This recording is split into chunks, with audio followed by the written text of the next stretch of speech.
Good evening, everyone. Here we go, Greg again from Bug Out Bags, Layouts and Tactics. So this week I asked a couple of questions, right? One of the questions were, what training do you feel is important training to have as a preparedness-minded person? Right. Well, one of the answers were, learn to stand your ground and stay home. Why run? This plays into a bigger picture, right? So, is it easier for you to stay home if you live in a rural area? Is it easier for you to stay home if you live in the suburbs? Is it easier for you to stay home if you live in an urbanized area? Right? So that's something that plays into all this that we have to think about. So there's always a debate about urban survival, how you need to get out, you got to get out now, you can't survive. An STHF scenario in an urban setting. I think it just makes it a little bit harder, but I think it's possible. Now, that also plays into, do you need a group? Right? Because if you live in a rural area, have a farm, you might be able to do your farming and your stuff like that. And it might be easy for you. Especially if you're off the beaten path, not everybody's going to be coming through. But think about an urban area. In the middle of the city, less resources. You might not be able to do it alone. So, standing your ground is a good thing to know. Basic defense, home defense.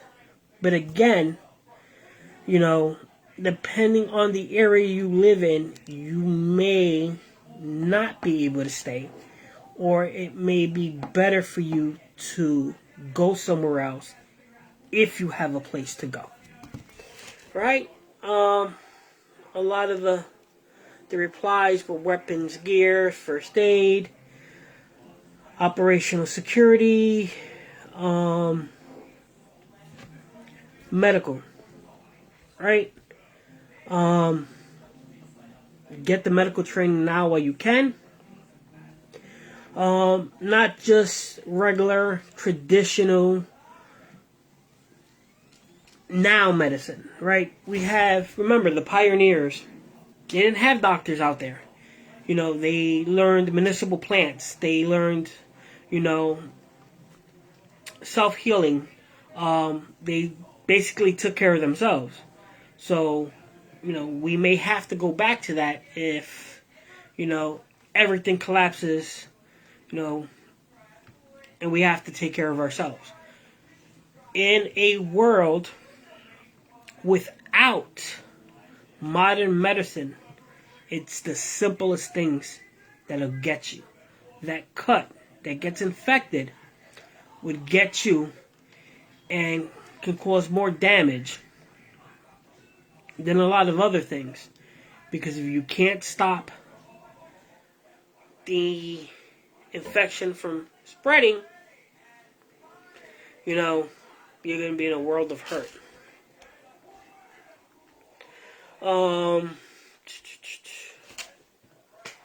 Gardening, canning, all good skills to have, right? Weather's getting nice, spring is here, you're going to have a lot of fruits, a lot of vegetables. That stuff can be canned in glass jars, last you through your winter. If you can put back even more, it's better. Remember, that's what the pioneers did. They canned their own foods.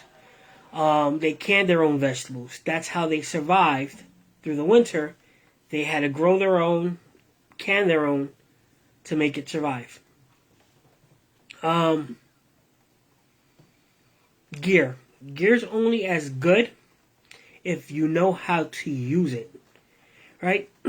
So if we buy gear and we don't get out there, we don't practice with that gear, what good is it to us? We have to get out there. We have to practice using our gear. Even if it's just, setting up a tarp in your backyard, in the rain, and in the snow, and bad weather, and hot weather, learning how to use the gear you bought, the gear you're storing, the gear you're saving to use.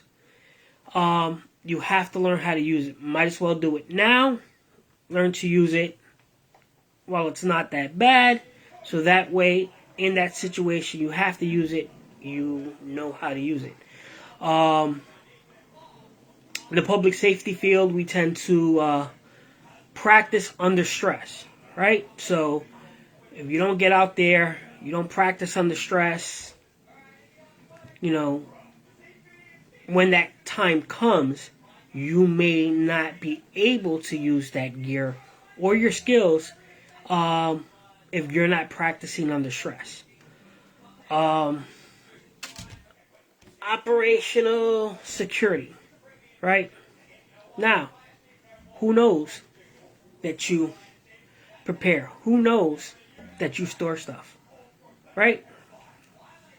I used to get ammo delivered to work. It's a lot easier. I'm not home. It gets delivered to the job. Where I work, had no issue with it.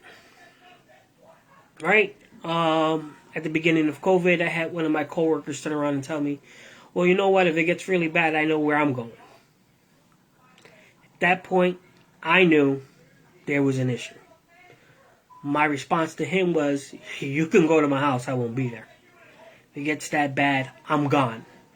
And I'm not leaving anything behind because the stuff's not at my house. And try to give him hints on, how to prepare himself. Wasn't into it, right? But that goes to show that if people know you have, they may show up looking for help. And are you going to take supplies that you put back for you and your family to help other people and leave you without?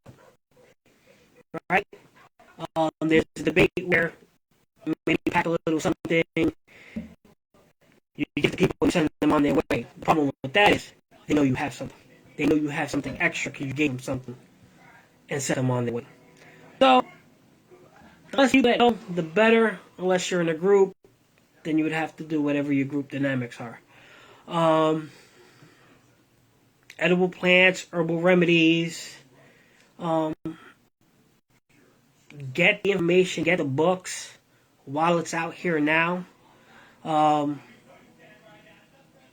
You can use the internet to get a lot of information. Print it out.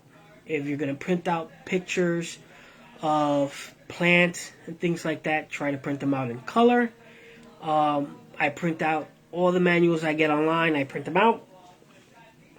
Internet goes down, I still have the manuals.